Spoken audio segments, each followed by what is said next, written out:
যে ছিল আপন ভোলা কিশোর। স্কুল তার ভালো লাগতো না, সহ্য হতো না পড়াশোনার ঝামেলা।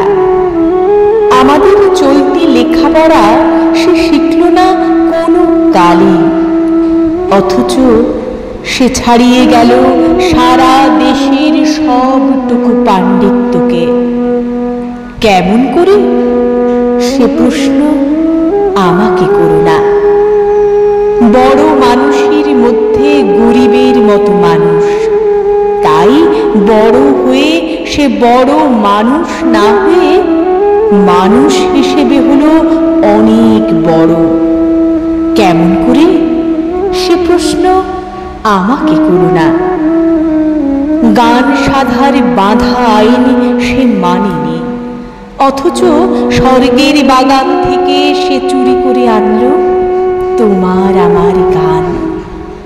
কবি সে, ছবি আঁকার অভ্যাস ছিল না ছোট বয়সে, অথচ শিল্পী বলে সেই পেল শ্রেষ্ঠ শিল্পীদের সম্মান। কেমন করে সে প্রশ্ন আমাকে করো না। মানুষ হলো না বলে যে ছিল দিদির আক্ষেপের বিষয়, অনেক দিন অনেক বিদ্রূপ যাকে করেছে আহত, সেই একদিন চমক লাগিয়ে করল দিগ্বিজয়।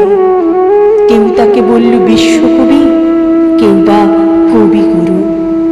উত্তর দক্ষিণ পূর্ব পশ্চিম চারিদিক করল প্রণাম। তাই পৃথিবী আজও অবাক হয়ে তাকিয়ে বলছে, কেমন করে সে প্রশ্ন আমাকে করো না। এ প্রশ্নের জবাব তোমাদের মতো